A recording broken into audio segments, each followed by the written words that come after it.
Okay, good morning, everyone. Thank you, Mordechai and Raya, for hosting this class. I hope everybody enjoyed last night, and I'm sure that soon we'll be able to hear the class once again on Facebook. And we are going to now continue our class to the second class of Perek Tet of Chapter 9 of Igeret HaTeshuva. We started talking about yesterday to try to put into words what exactly it means to have Teshuva Ila'ah, the higher level of Teshuva. We talked about learning Torah, and it sounds a little funny. What do you mean, Teshuva Ila'ah? Isn't that a little more than that? Just learning Torah?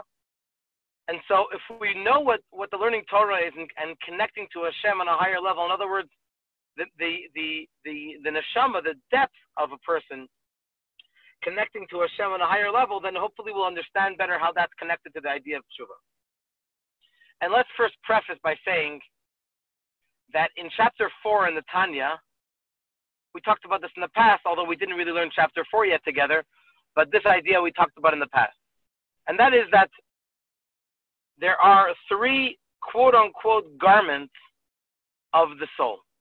You have the soul, which is made up basically of the three levels of intellect, Chabad, Chachma, Bina, and Dat, and the 7 levels of emotion, Chesed, Gevurah, Tiferet, Netzach, Hod, Yesod, Malchut. That's pretty much the soul itself. And then you have the garments for the soul. So for example, you have an individual that wants to go to shul on Shabbos. So you're going to put on the nicest garb in honor of Shabbos, in honor of the shul. If someone is going jogging, then their clothes, their garments are going to be a little different. In each scenario, the garment befits the individual exactly the way the individual needs to express himself. And so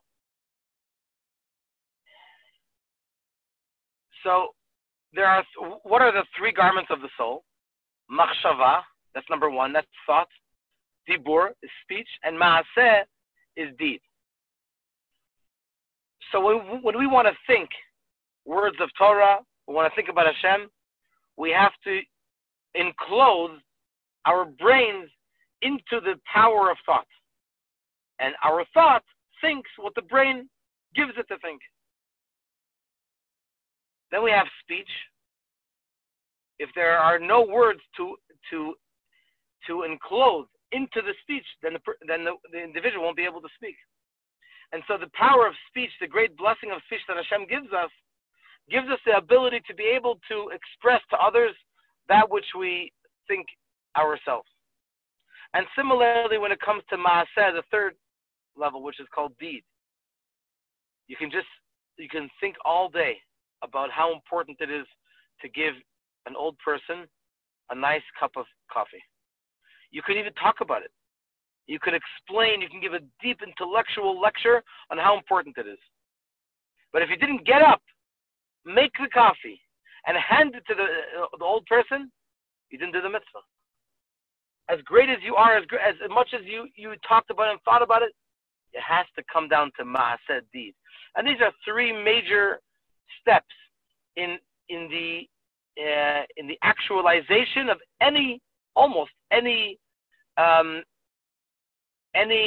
deed in the world, any accomplishment. You have to think about it. You have to understand that it's important. Then speech is a little less important, but it is definitely part of the ladder in coming down. That when you talk about it, it becomes more part of you. You can express to other people. Other people can help you. And then finally, the deed. So what the Alter Rebbe is going to explain today is that when we talk about elevating ourselves and connecting ourselves to Hashem, that means connecting our machshava, our thought, with Hashem's thought, so to speak. Our dibur, our speech, with Hashem's speech. And our maaseh, our deed, with Hashem's deed. And then it's pretty much complete. In other words, if you're able to focus and to accomplish that everything, let's start from the opposite. Let's start from the lowest point. Let's start from the deed. Everything we do is what Hashem wants us to do. That's connecting our deed with Hashem's deed. if everything we talk, especially we say words of Torah and davening, prayer, then that connects our speech with Hashem's speech. Say Hashem's speech is the words of Torah. And then the Aleph Bet, and then the Machshava, the thought. Hashem's thought is very, very high. It says the source of Am Yisrael is in the thought of Hashem.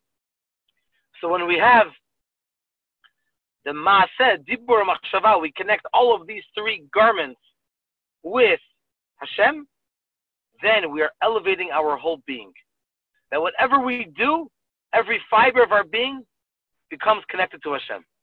So by deed and speech, it's a little easier because you can control. If someone was doing something bad or saying something bad, God forbid, then by stopping to do it, that already stops the bad, and then you have to try to work on yourself to do good. The real challenge is thought, because every second of the day we're thinking. You might even not realize that you're thinking, because you're not thinking about some kind of necessarily intellectual essay, but the fact itself that you're relaxing, you're looking at the stars, you're looking at the skies, you're looking at the trees, you're thinking. Your mind is always thinking. So if someone, God forbid, thinks something negative, the challenge is not to stop thinking, because you can't stop thinking. That's how Hashem made us.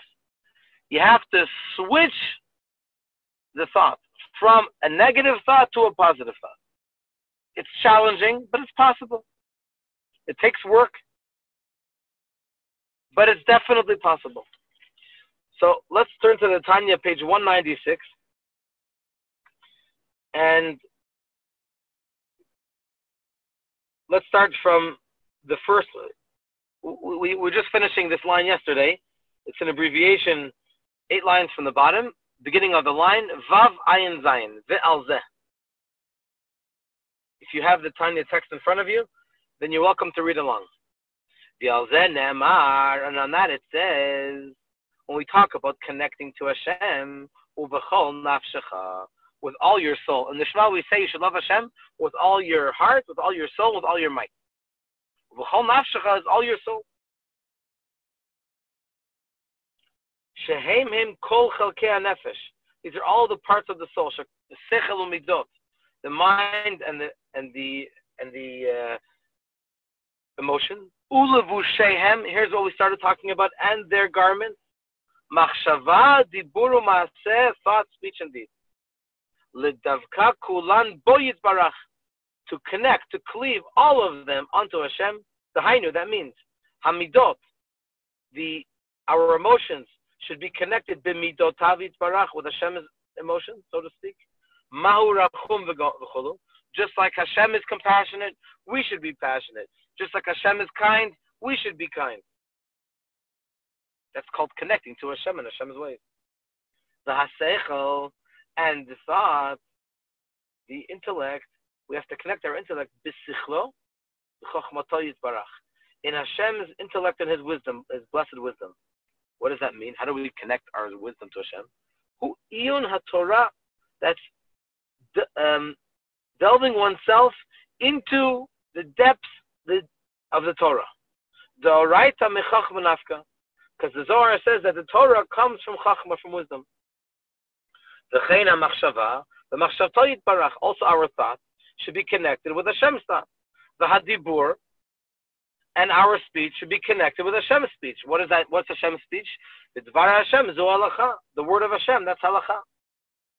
U'kamosh katuv, as it says in the verse, va'asim dvarai beficha, and I will put my words in your mouth. What does that mean? When we learn Torah, Hashem puts His words in our mouth. So it's a great zechut that we have, that we can learn Torah.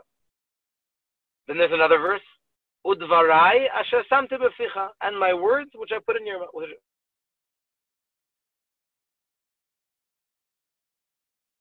Which I placed.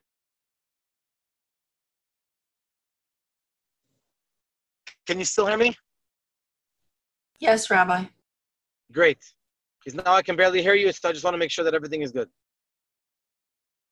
And so it's almost as if before we start saying the Shmona Esrei, the Amida, every morning, afternoon, and evening, we say a short verse from the Tehillim. Hashem sfatai tiftach ufi agiti latecha. By Torah, it's more obvious. But by davening, we have to have a special request for it. What is the request? We ask Hashem, please open my mouth. And my mouth, the words should come flowing. Your prayer should come flowing out of my mouth. In other words, true that we're saying our own requests, but Hashem, we want your words, your holy words, to come straight out of our mouths. We shouldn't have to make any effort. And so that idea applies to learning Torah as well. What's the learning Torah? We're saying Hashem's words. It's Hashem's Torah. It's Hashem's words. Hashem gives us the merit to be able to have His words come through our mouths. It gives a whole different perspective on the Torah. It's not my understanding. I'm not the big shot. It's Hashem's Torah. Every word that I say is really Hashem's pure thought. And the second to last line, what's an example of connecting our deed to Hashem's deed? To uplift the spirit of those that their spirit is low. We'll continue tomorrow, Bezrat Hashem. We have a lot of work to do today and tomorrow. We're going to be bringing 250 meals, Bezrat Hashem, to families. Anybody that wants to join us, today also, but mainly tomorrow, we're looking for people with cars. Please let me know. And we have a lot of work to do from tomorrow morning. And Bezrat Hashem, we look forward to seeing everybody. Have a great New Year, Shana Tova. And Bezrat Hashem tomorrow right here. And then Friday, right before Rosh Hashanah, Kabbalah Cafe. All the best. Be well. Have a great day. Thank you so much to Mordechai and Raya.